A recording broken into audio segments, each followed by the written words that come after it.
কি এবার পাহাড়, সমুদ্র না জঙ্গল? ঘোরার মজা দ্বিগুণ হবে যদি থাকে মুখরোচক, আপনাদের সব সময় সফরসঙ্গী। মুখরোচক, আপনাদের ভালোবাসায় জড়িয়ে ৭৫ বছর পেরিয়ে। আরেকটা হাসি ছিলাম, এটা একটু হাই বলে। আরেকটা হাসি এসেছিলাম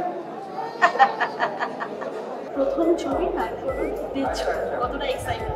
প্রচণ্ড বেশি এক্সাইটেড, কারণ আমি না ছোটোবেলা থেকে ভূতের ছবি দেখতেও খুব ভালোবাসতাম। আর আমার সবসময় মনে হতো যে, তখন তো ভাবিনি যে আমি কোনোদিনও মানে বড় পর্দায় কাজ করার সুযোগ পাবো, বাট একটা সুপ্ত বাসনা ছিল যে আমি যদি কোনোদিনও সুযোগ পাই, সেই প্রথম কাজটা যেন আমার ভূতের ছবি হয়। আমাকে খুব হরর ফিল্মস অ্যাট্রাক্ট করে, আমার হরর বুকস পড়তে ভালো লাগে। তো সেই দিক থেকে যখন আজকে স্বপ্নটা ফাইনালি পূরণ হচ্ছে, তো খুব এক্সাইটেড আর নার্ভাস তো লাগছেই, কারণ প্রথমবার বড় পর্দায় নিজেকে দেখবো, মা বাবা এসছে, তো হোপিং ফর দ্য বেস্ট। আশা করছি দর্শকের ভালো লাগবে। স্বপ্ন পূরণ বলা যেতে পারে, কারণ তোমার ইচ্ছেই ছিল ভূতের ছবি, যখন অফারটা এসেছিল কি রিঅ্যাকশন হয়েছিল? বিশ্বাস করো, আমাকে মানে যখন অফারটা এসছে, আমি তখন এতটা ডিটেলসে কি এতটা জানতাম না। আমি যখন প্রথম এসে স্ক্রিপ্টটা শুনি, আমাকে আমার চরিত্রটা ব্রিফিং করা হয়, তখন না আমাকে বলছে যে কিরে তুই কি মেগা চলে, মানে স্বাভাবিক মেগা থেকে ছুটি পাওয়াটা খুব ডিফিকাল্ট। আমি ইজ লাইক না, ভূতের ছবি আর কোনো সেকেন্ড থটই নেই, আমি করবো, এরকম মানে এর থেকে ভালো সুযোগ হতে পারে। তো খুব ভালো লেগেছিল। হ্যাঁ হ্যাঁ, ষোড়শীর চরিত্রে দেখা যাবে। আমার চরিত্রটা অশরীরই চরিত্র, এবং অদ্ভুত একটা চরিত্র। মানে মনে হবে এই মেয়েটাকে এখানে দেখলাম, মানে তারানাথ বেসিক্যালি আমাকে স্বপ্নে দেখে যে এই মেয়েটা এখানে গাছে বসে পা দুলাচ্ছিল, আবার বোধহয় নিচে শুয়ে আছে, এরকম একটা ব্যাপার। তো ভীষণই একটা ডিফারেন্ট কাইন্ড অফ চরিত্র। আশা করি দর্শকের খুব ভালো লাগবে। আমি তো প্রাণপণ দিয়ে করেছি, এবার সবটা দর্শকের উপর ডিপেন্ড করছে। অনেক রকমের হাসি দেখতে ওকে, তো প্রথম হাসিটা এটাই ছিল। এটা আমি বাড়িতেও হাসি, শাকচুন্নির মতো হাসি, যেটা আমরা বলি যে এইটা। তারপর একটা ভারী ভয়েসে হাসি ছিল এরকম। তারপর আরো ছিল, আপাতত এই দুটোই মনে পড়ছে।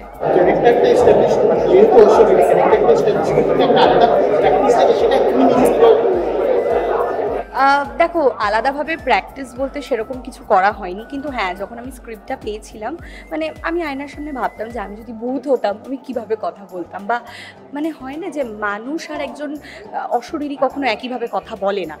তো একটা অশরীরী, মানে আমাকে বিলিভ করাতে হবে দর্শককে যে আমি একজন অশরীরী। তো তার যা যা অ্যাক্টিভিটিস থাকে, মানে একজন অশরীরী কখনো নর্মালভাবে হাঁটে না, কখনো নর্মালভাবে তাকায় না, তাকানোর মধ্যে একটা ভয়ঙ্কর ভূতের মতন ব্যাপার, হাসছে, এরম করছে। তো সেগুলো আমি প্র্যাকটিস করেছি নিজের মধ্যে, প্রচুর ছবি দেখেছি, তো এইভাবেই নিজেকে প্রিপেয়ার করেছিলাম।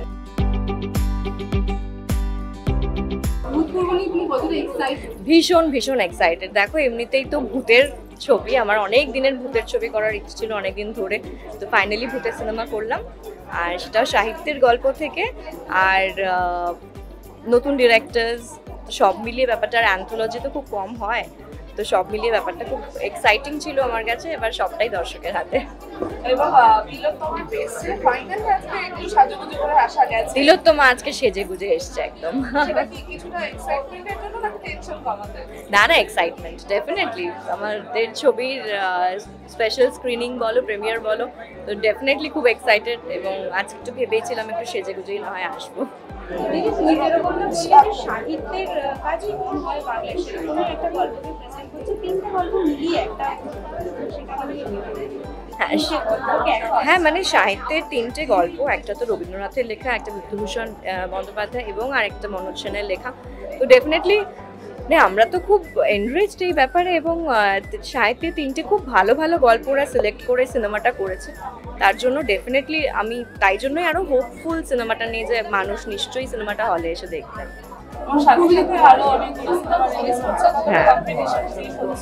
দেখো, ওখানে আরেকটা সিনেমারও স্ট্যান্ডার্ড হয়েছে, আপিসও চলছে, এবং আপিস একদম অন্য রকমের ছবি, মানুষ রিলেট করতে পারবে নিজের জীবনের সঙ্গে। নিজের প্রতিটা দিনের সঙ্গে এরকম একটা ছবি, এবং ভূতপূর্ব আবার অন্য রকমের ছবি, এবং এছাড়াও আরও অনেক ভালো ভালো ছবি এসছে। আমি চাইবো মানুষ, বাঙালি দর্শক হিসেবে আপনারা সব কটা সিনেমা হলে গিয়ে দেখুন, তাহলে আমরা আরও ভালো ভালো কাজ আপনাদের দেখাতে পারবো।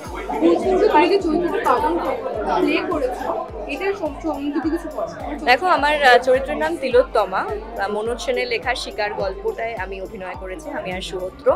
তিলোত্তমা একটি বিধবা মেয়ে, যে অনেক অল্প বয়সে বিধবা হয়ে গেছিল, এবং তার মানে পুরো সম্পত্তির দায়িত্ব তার উপর অনেক দায়িত্ব, কিন্তু তাও সে নিজে বড্ড একা, এবং নিজে তার যে কামনা বাসনা একাকিত্ব এই সবটাই সে আমি তুলে ধরেছি ইয়েতে। তুমি যে বললে যে আমাদের বাংলায় এই ধরনের ছবি অনেক কম হয়েছে, সেই ক্ষেত্রে তোমার কি মনে হয় অডিয়েন্স কেমন ভাবে এটাকে গ্রহণ করছে?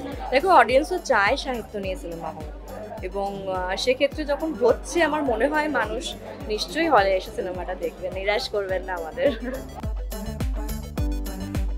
তিনটি গল্প যেভাবে চুজ করা হয়েছে, যে অভিনেতাদের চুজ করা হয়েছে, ডিরেকশনের টিমের যে ভিশনটা ছিল বা সিনেমাটোগ্রাফারের সাথে যে জেলিংটা হয়েছে, তাতে খুব কমফোর্টেবল লেগেছিল কাজটা করতে। কারণ সচরাচর একটু তো প্রান্তিক চরিত্র, একটু তো যেটা হয় যে প্রথম দিন একদিন দুদিন হয়তো একটু লাগে, সময় লাগে প্রপারলি চরিত্রটা কীরকম দেখতে হবে, কিভাবে বিহেভ করবে সেটা হয়ে উঠতে। কিন্তু সবাই এতটাই সাহায্য করেছিলেন। রূপাঞ্জনাদির সাথে সিন ছিল, রূপাঞ্জনাদির সাথে খুব ভালো বন্ডিং হয়ে গিয়েছিল। ফলে আমার মনে হয়েছে কাজটা করতে গিয়ে কোথাও আলাদা করে চরিত্র হয়ে ওঠার চেষ্টা না করে সাবলীলভাবে যেটা এসেছে সেটা মোটামুটি করার চেষ্টা করেছি। তারপর ডাবিংয়ে গিয়ে যখন দেখেছি তখন আরেকটু বিশ্বাসযোগ্য লেগেছে, কারণ আমরা যখন অভিনয় করি তখন তো ইউজুয়ালি পরপর সিকোয়েন্স অনুসারে করি না, হয়তো শেষের সিনটা আগে করছি। তার ফলে একটা ভয় থাকে যে ইমোশনাল জার্নিটা ঠিক করতে পেরেছি না। যখন এডিটে দেখলাম তখন বললাম না, যতটা চেষ্টা করেছিলাম তার অনেকটাই হয়তো পেরেছি। এবার ডেফিনেটলি দর্শক বিচার করবেন কতটা ভালো হয়েছে বা কতটা ভালো হতে পারতো। তো আমার মনে হয় সততার সাথে সবাই চেষ্টা করেছে। তুমি যেটা বললে একটু আগে, খুব ইম্পর্টেন্ট, যে একটা ইয়াং টিম, আমাদের তিনজন, আমরা মোটামুটি সমবয়সী। আমাদের একটা সিন, একদিনের একটা গোটা শুটিং ছিল আমার সুহাত্তর সত্যমের, সেদিনকে আমরা খুব এনজয় করেছি, যে আমরা এক্সচেঞ্জ করেছি এজ এ হিউম্যান বিইং, একে অপরের ইমোশন, আমরা কিভাবে অভিনয় এলাম, এবং সেটা অবভিয়াসলি আমরা যখন সিন করতে গেছি আমার তো এফেক্ট করেছে, আমার তো সুবিধা হয়েছে ওদের সাথে অভিনয় করতে। তো এটাই বলবো, আশা করি আপনাদের ভালো লাগবে। যদি ভালো লাগে মুখে মুখে প্রচার করবেন, কারণ আজও আমি বিশ্বাস করি মাউথ পাবলিসিটির ভূমিকা অত্যন্ত গুরুত্বপূর্ণ। যতই আমরা বলি না কেন আমরা খুব মন দিয়ে কাজ করেছি, আমাদের তো কাজই মন দিয়ে কাজ করা। তো সেটা শুনে তো দর্শক আসেন না দেখতে। দর্শক মূলত ট্রেলারে যে আভাস পান গল্পের, এবং তারপর হলে গিয়ে যদি ভালো লাগে তখন আমরা একদম ছেলেবেলার মতো বলি ওই সিনেমাটা খুব ভালো হয়েছে, দেখতে যা। তখন হয়তো আমার পাশের বাড়ির বন্ধু বা আমার খুব একজন নিকট আত্মীয় তারা দেখতে চায়। তো আশা করছি সেটা হবে।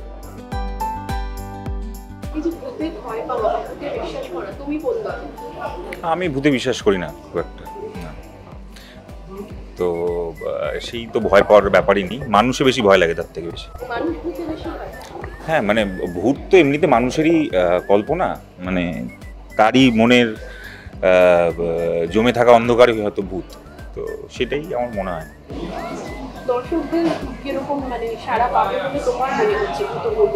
আর সাহিত্য নির্ভর যদি ছবি হয় সেক্ষেত্রে কি একটু অ্যাডেড অ্যাডভান্টেজ থাকে? সেটা আমরা আগামী 27 তারিখ বুঝতে পারবো। আমরা তো চেষ্টা করেছি যারা ছবি বানানোর, এবং যেই তিনটে গল্প আমাদের এখানে রয়েছে যেটাকে একসাথে একটা সুতোয় বেঁধে গল্পটা তৈরি করা হয়েছে, তো সেই তিনটে গল্পই মানুষের খুব পছন্দের। তারা অডিও স্টোরিতে শুনেছে, প্রচুর ভালোবাসা দিয়েছে, সাহিত্য হিসেবে পড়েওছে প্রচুর।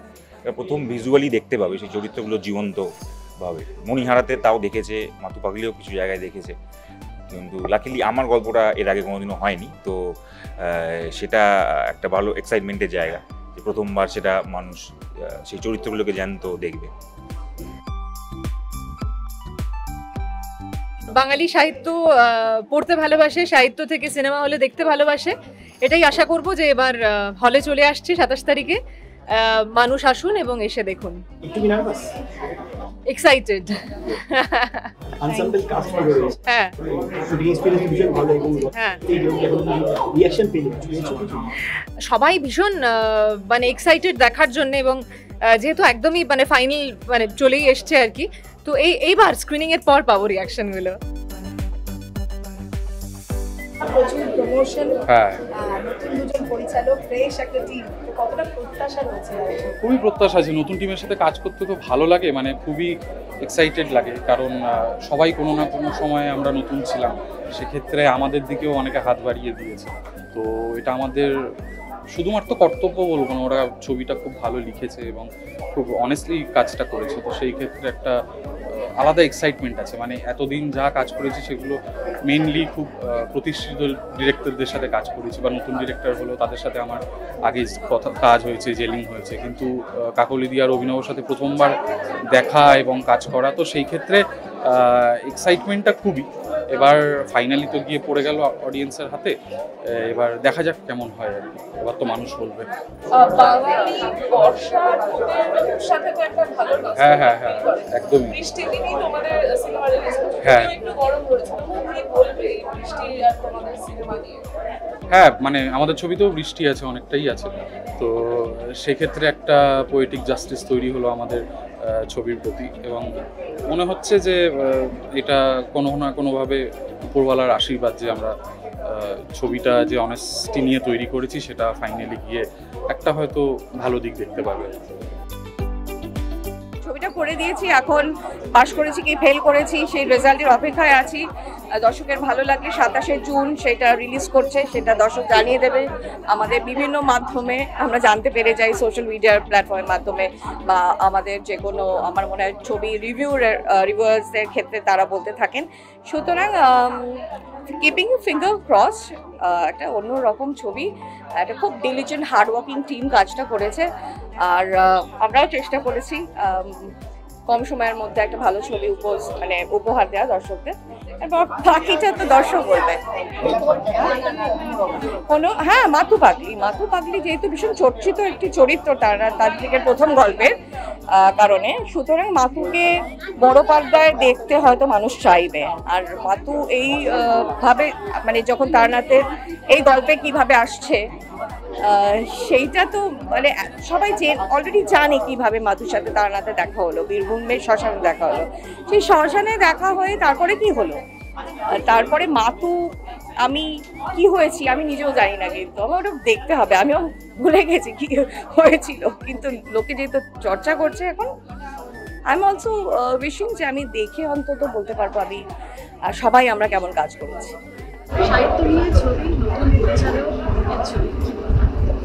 খুব ভালো হোক, বাংলায় ভূতের ছবি খুব কম হয়, বাংলা সাহিত্যে অনেক ভূতের গল্প আছে এবং খুব ফেমাস তিনটে গল্প